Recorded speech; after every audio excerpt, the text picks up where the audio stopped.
Do you still consume a lot of fitness content outside of those first few books you read? When you say consume fitness, my life has changed a lot, dude. Like, you need to understand, like, when I was reading and doing all the research, I didn't have kids and I had a lot of free time on my hands. And now life's obviously changed a lot. So I don't sit and read anymore. That doesn't happen anymore. I don't have that free time that I can just dedicate 7 hours to a book. That doesn't happen anymore. I dedicate a few hours a day for training, and then after that, I just continue living my life with the family and obligations. In terms of like watching other fitness content, I find it very difficult.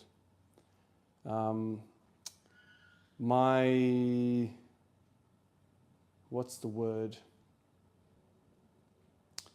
I'm sick of the BS. I'm just sick of the way the fitness industry is. Everyone's on drugs, first and foremost. And if you say, no, everyone's on drugs, okay, then the people that are not on drugs are probably lying about it.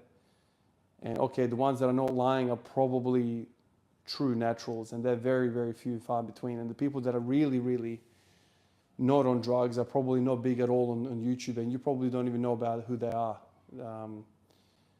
The world's changed, dude. The world's very, very different now.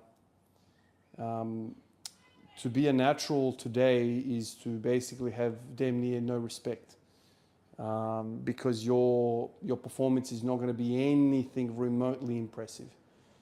And in this industry, you know, it's about what you can do, and then people then listen to you.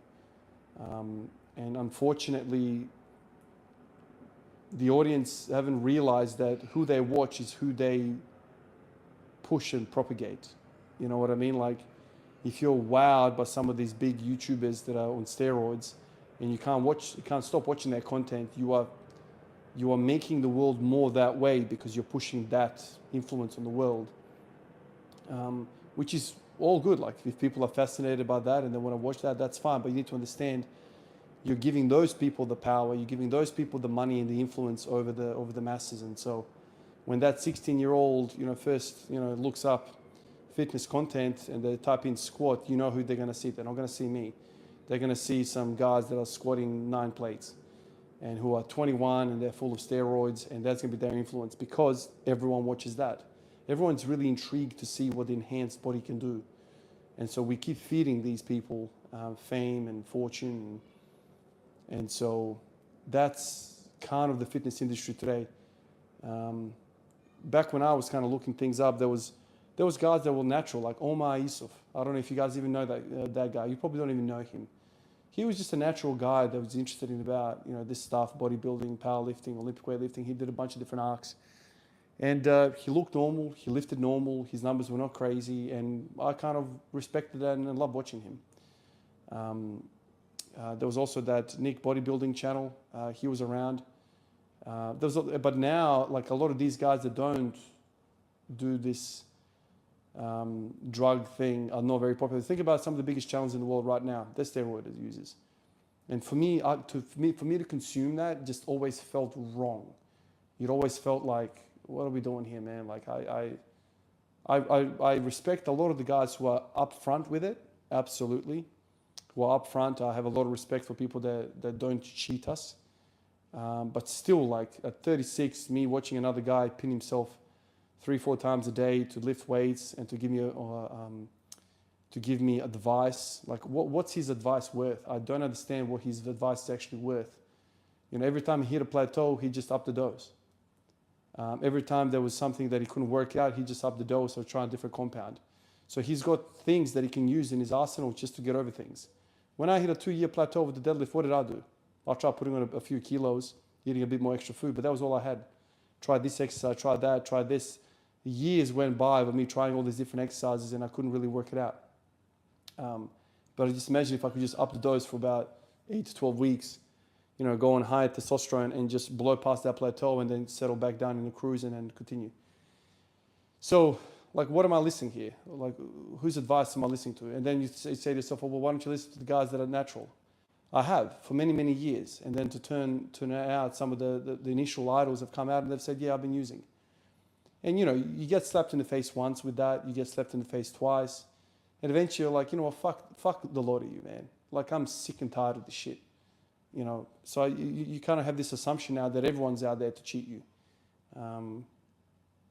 And it seems like every single day that goes by, you learn more and more people are doing this stuff. And you learn about it years down the track, where the damage is already done. And you've already bought their programs, tried their stuff, and you're like, this doesn't work. So there's like a whole host of people that are like at the peak of that fitness influence. And a lot of them are either honest steroid users or like lying about it. And obviously they're all amazing.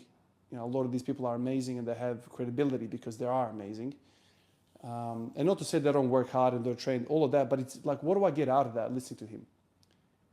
Like, I'm not in that state. I can't relate to that. Like, when you were struggling, you had gear on board. Like, train once a week, train muscle once a week.